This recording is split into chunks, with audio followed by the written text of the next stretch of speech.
기 전에 우리 함께 인사하겠습니다. 사랑합니다. 축복합니다. 인사하겠습니다. 네, 우리 한 번 더 인사할 때에 전심으로 사명을 감당하겠습니다. 인사하겠습니다. 우리 전심으로 사명을 감당하겠습니다.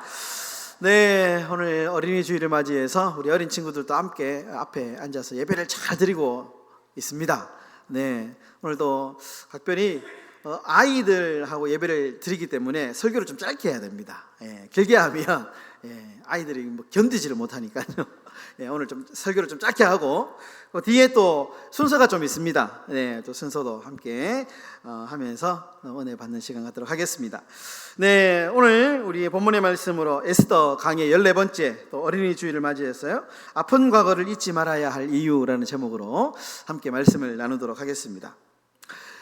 여러분 미국에 가보신 분들 계실 텐데요. 미국 워싱턴에 가면 좀 특별한 어떤 이 공간들이 있다고 하는데요. 내셔널 몰이라고 하는 아주 특별한 공간이 있다고 합니다. 저는 이제 미국을 안 가봐서 책만 보고 설명을 하는 거라 가신 분들이 더 정확하겠지만 책에 보니까 이 내셔널 몰이라고 하는 공간이 굉장히 좀 특별하더라고요. 어떤 공간이냐 하면 이 내셔널몰 동쪽 끝에는 우리나라 이 의회, 국회의사당이 이렇게 있고요. 그리고 그 맞은편 끝에는 링컨 대통령 있죠. 미국의 가장 존경하는 대통령 링컨 기념관이 있답니다. 그리고 또 동쪽으로는 각종 역사 박물관이 이렇게 진열해 있다고 합니다. 그뿐 아니고요. 서쪽과 남쪽으로는 이제 전쟁 기념관들이 있는데 뭐 세계 2차 대전 그리고 홀로코스트 그 희생당한 어떤 그분들의 어떤 이제 기념관들, 뭐 한국 6.25 참전 용사의 기념관, 또 뭐 베트남 기념관, 뭐 이런 것처럼 전쟁 용사들을 기념하는 기념관들이 또 이렇게 쫙 있답니다. 그러니까 무슨 말이냐 하면 이 워싱턴이라고 하는 도시가 한마디로 단순한 어떤 그런 이 도시라기보다는 거대한 추모의 공간이다라는 겁니다. 그러니까 워싱턴에 가면 그런 어떤 역사적인 박물관, 기록관들을 보면서 과거의 인물들을 기억하고 과거의 사건들을 기억하는 공간이 바로 이 워싱턴이다. 내셔널몰의 어떤 기능이다라는 겁니다. 여러분 이러한 공간들의 여러 가지 기능 있죠. 기능이 있는데요. 이 모든 것을 압축해서 한마디로 정의하자면 왜 그렇게 거대한 추모의 공간을 만들어 놓았느냐? 그것은 한마디로 기억하기 위해서입니다. 기억. 과거에 자기 조상들의 어떤 행적들, 과거 자기 나라의 어떤 역사 이런 것들을 가감없이 쫙 기록을 해놓은 것이죠. 그래서 그것들을 보면서 그날을 기억하고 추모하고 그렇게 하면서 얻는 어떤 이익들이 있지 않습니까? 그러니까 한마디로 이런 기념관들의 목적이 뭐냐 하면 기억하기 위한 공간이다라는 거예요. 기억. 그럼 기억이라고 하는 것은 되게 중요합니다. 기억. 인간에게 있어서 기억이라고 하는 것은 매우 중요한 어떤 요소가 될 수밖에 없다라는 것인데요. 역사의 그날을 기억하고 잊지 않는 것, 기념하는 것, 이것은 매우 중요합니다. 여러분 유대인들은 특별히 유별나게 기억하기를 좋아하는 민족이다 이렇게 이야기를 합니다. 그래서 절기가 되게 많습니다. 절기. 여러분들 기억하는 성경에 나오는 절기들 얼마나 많습니까? 그런데 그 절기를 지키는데 그냥 이렇게 단순하게 지키는 것이 아니고 아주 유별나게 지킵니다. 유별나게. 여러분 그런데 유대인들이 그 많은 절기 중에 좀 특별한 절기가 있습니다. 특별한 절기가 있는데 오늘 본문에 살펴본 이 부림절이라고 하는 절기인데요.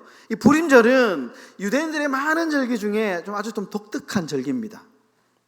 왜냐하면 이 부림이라고 하는 단어에서 그 뜻을 찾아볼 수 있는데요. 이 부림, 부르라고 하는 이 히브리어 단어의 뜻이 뭐냐 하면요, 제비를 뽑다 이런 뜻입니다. 주사위를 던지다 이런 뜻입니다. 이 단어가 어디에 쓰였냐면 이 하만이라고 하는 사람 있잖아요. 하만이 유대인들을 학살하기 위해서, 죽이기로 해서 날짜를 정하잖아요. 그때 날짜를 정하기 위해서 했던 행동이 뭐냐면 제비를 뽑은, 주사위를 던진 거예요. 그래서 거기에서 유래한 단어가 부르라는 뜻입니다. 그래서 부림절이라고 하는 절기를 만든 거예요. 그러니까 한마디로 유대인들의 수많은 절기 중에 그 절기들은 다 긍정적인 의미를 가지고 있습니다. 유월절 얼마나 긍정적입니까? 예. 유대인들이 애굽에서 이 탈출한 날, 그리고 유월절 하면 되게 어떤 그 이름만 들어도 좀 희망이 있죠. 그런데 유독 이 부림절, 부르라고 하는 말은 부정적인 단어입니다. 이 날은 실패의 날, 수치의 날, 부끄러운 날, 하마터면 유대인이 이 세상에서 없어지는 날. 그런데 이 부정적인 단어를 숨기지 않고 유대민족이 이름을 특별히 부림절이라고 이름을 정해놓고 지키고 있다는 것이죠. 그러니까 이 부림절은 매우 좀 특별한 절기라는 것이죠. 여러분 생각해보면 유대인들은 자존심이 굉장히 강한 민족입니다. 왜냐하면 선민사상이라고 하는 하나님이 우리 민족을 선택했다라고 하는 선민사상이 있기 때문에 굉장히 자존심이 강한 민족이거든요. 그런데 이 민족이 페르시아의 노예가 되었고요. 그리고 페르시아에서 정말 이 하만이라고 하는 사람에 의해서 하마터면 멸절당할 위기에 처해 있었다. 굉장히 자존심 상할 일이죠. 여러분 자존심이 강한 사람들이 특징이 뭐냐면 말을 잘 안 합니다. 과거의 말, 자신의 어떤 그 실패, 좀 수치스러운 거는 좀 숨기죠. 그래서 좀 이렇게 좋은 이야기만 합니다. 유대인들은 굉장히 그 자존심이 강한 민족이기 때문에 어떻게 보면 이 자신들의 어떤 과거의 수치, 부끄러운 것들을 숨길 수 있습니다. 숨기고 좋은 이야기, 자신들이 성공한 이야기만 할 수 있죠. 그런데 유대민족은 그렇게 하지 않습니다. 철저하게 자신의 과거를 숨기지 않고 자신의 부끄러운 과거를 아주 유별나게 기념하고 그렇게 매년마다 기억하는 민족이 유대민족이다라는 거죠. 여러분 과거는 좋은 일만 있는 게 아닙니다. 그렇죠. 우리 과거를 생각해 보면 기쁜 일도 있고 좋은 일도 있고 보람된 일도 있지만 반면에 좀 숨기고 싶은 과거, 좀 수치스러운 과거, 말하기 싫은 과거가 있습니다. 그런데 오늘 성경이 우리에게 말해주는 교훈이 뭐냐?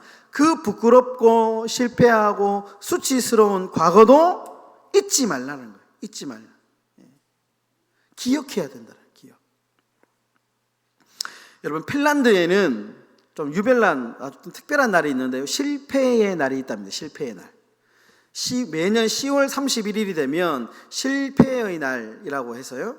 이 날에는 이제 마을 사람들이 모여가 뭐 하냐 하면 지금까지 1년 동안 살면서 실패했던 거 있잖아요. 그런 것들을 격려하고 박수 쳐주고 기념한다는 거예요. 좀 재밌죠? 실패한 어떤 제품, 실패한 어떤 그런 일들을 이제 모아서 전시회를 하기도 하고 335 모여가지고 왜 내가 그날 실패했는지 이야기를 하면서 그 이야기하는 과정 가운데 뭔가 좀 깨닫는 게 있잖아요. 그러면서 다시는 내가 똑같은 실패를 반복하지 않겠다라는 다짐을 한답니다. 실패의 날이 있다. 여러분 오늘날 유대인들이 주목받는 민족이죠. 이유가 있습니다. 그 이유는 실패의 기억을 땅에 묻어두거나 자신의 실패를 조작하지 않습니다. 그대로 자신들의 실패를 드러내기 때문에 오늘날 그 민족이 함부로 넘볼 수 없는 강한 민족이 되었다라는 겁니다. 예를 들면 여러분 이 유대민족이요, 유월절을 지키는데 아주 유월절을 지키면서 독특한 음식을 먹습니다. 뭘 먹냐면 쓴나물을 먹습니다. 쓴나물. 예, 쓴나물. 이 쓴나물을 먹는 이유가 뭐냐면 입에 쓴나물을 먹으면서 그날의 아픔들, 그 과거의 슬픔들, 그 과거의 실패를 잊지 말자는 거예요. 쓴나물을 먹으면서. 예. 독특하죠. 재밌는 민족이죠. 예. 그러면서 자신들의 이 어떤 실패와 수치를 자녀들에게 그대로 가르친다는 거예요. 여러분, 그러면 왜 우리는 우리의 실패, 이것을 기억해야 될까? 그것은 더 나은 미래를 위해서입니다. 왜 우리가 우리의 실패, 우리의 감추고 싶은 과거를 기억하고 되새겨야 되느냐? 그것은 우리가 더 나은 미래를 달려가기 위해서, 더 좋은 미래를 위해서는 우리의 과거를 우리가 숨기지 않고 교훈 삼아 그렇게 살아가야 된다는 겁니다. 여러분, 27절과 28절에 보시면요, 그 이유가 있는데 한번 읽어보겠습니다. 27절, 28절 다 같이 읽겠습니다. 시작. 뜻을 정하고 자기들과 자손과 자기들과 화합한 자들이 해마다 그 기록하고 정해놓은 때 이 두 날을 이어서 지켜 패하지 아니하기로 작정하고 각 지방 각 집에서 대대로 이 두 날을 기념하여 지키되 이 불의미를 유다인 중에서 패하지 않게 하고 그들의 후손들이 계속해서 기념하게 하였더라. 여러분, 이 불임절을 철저하게 잊지 않고 기억하는 이유가 뭐냐? 27절, 28절에 반복되는 단어가 뭐냐 하면 자손, 후손, 이런 단어가 반복이 되죠. 그러니까 결국에는 자신들의 자녀들에게 더 이상 내가 했던 똑같은 실패, 내가 했던 똑같은 이런 좌절을 반복하지 않기 위해서, 더 나은 미래를 우리 자녀들과 후손들에게 물려주기 위해서 유대인들이 자신의 실패를 기억하고 거울로 삼는다는 겁니다. 여러분, 과거를 잊은 민족은 미래가 없다. 유명한 말이죠.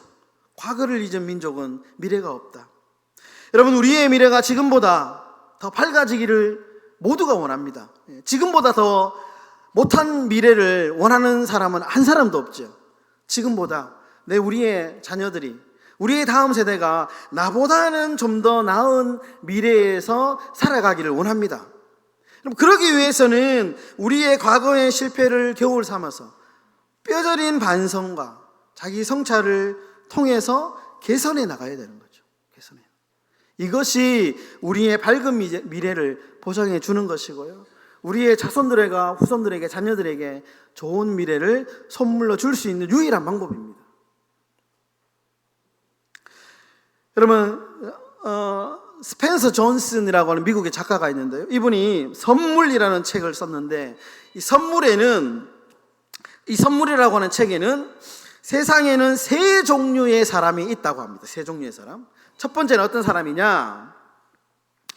지난 일에 얽매여서 현재와 미래를 잃어버린 과거에 속한 사람이 있다라는 것이고요, 두 번째는 현재에 너무 집중해서 자신을 돌아보지 못하는 현재에 갇혀버린 사람이 있고요, 세 번째는 미래의 목표를 향해서 단계적으로 미래를 바라보면서 성취해 나가는 미래에 속한 사람이 있다는 겁니다. 그러면서 이 중에 미래에 속한 사람이 가장 창조적이고 행복한 삶을 살아갈 수 있다는 겁니다. 우리가 이 땅을 살아가면서요, 우리의 과거를 우리가 부정할 수는 없죠. 하지만 과거에 우리가 너무 막 집착해가지고 발목이 잡혀가 살아갈 필요도 없고요, 현재에 우리가 너무 막 쪼들려가지고 너무 막 이렇게 조급하게 살다가 보면, 그러다 보면 우리가 너무 앞에 있는 현실만 바라보면서 너무 여유롭게 너무 확 쫓기면서 살아갈 필요도 없다는 거예요. 언제나 우리가 과거와 현재를 거울 삼아서 미래를 준비하면서 살아가는 사람이 그 사람의 인생이 정말 밝은 인생이 될 수 있다라는 겁니다. 여러분, 윈스턴 처칠은 만약 우리가 현재와 과거를 서로 경쟁시킨다면 반드시 미래를 놓쳐버리고 말 것이다, 이런 이야기를 합니다. 여러분, 미래가 중요합니다. 미래가 아직 우리가 경험해보지 못했지만, 그러나 그 미래는 우리가 어떻게 이 현실을 극복하며 우리가 어떻게 이 현재를 살아가느냐에 따라서 우리의 미래가 결정이 되는 것이죠. 바울이 그런 말 하잖아요. 표대를 향하여 내가 달려간다. 바울은 늘 언제나 미래지향적인 사람이었어요. 과거에는 비록 실패의 과거도 있죠. 수치의 과거도 있지만 그 과거의 실패와 수치를 발판 삼아서 늘 미래를 향해서 전진했던 사람이 바울입니다. 여러분, 바울처럼 우리가 이 실패를 거울 삼아서 표대를 향하여 미래를 향하여 전진하고 걸어가시는 저와 여러분들의 삶이 되시기를 주의 이름으로 축원합니다. 말씀을 정리하겠습니다. 여러분, 영화 중에 로키 영화 아시죠? 로키, 아주 유명한 영화잖아요. 로키. 이 로키라고 하는 사람이 이 권투 선수가 성공하는 이야기가 로키잖아요. 이 로키가 2006년에 후속 작품으로 로키 발보아라고 하는 이제 영화가 나왔는데요. 여기에 보시면 이 로키가 자신의 아들이 한 명 있는데, 아들이 성장해서 아버지 로키와 아들 로키가 대화하는 장면이 있습니다. 근데 아들 로키가 아버지를 되게 수치스러워해요. 되게 부끄러워하거든요. 그 부끄러워하는 아들에게 주인공 로키가 이런 이야기를, 조언을 해줍니다. 중요한 건 네가 얼마나 세게 때릴 수 있는가가 아니야. 얼마나 세게 맞고도 계속 앞으로 나갈 수 있는 거야. 여러분, 이 한 문장이 대단히 함축하고 있는 의미가 있습니다. 이렇게 적용해 볼 수 있습니다. 우리가 여러분, 과거에 얼마나 크게 실패했는가가 중요한 게 아니고, 그 실패를 통해서 그 경험을 바탕으로 얼마나 우리가 이 미래를 더 잘 준비하느냐가 더 중요하다라는 거예요.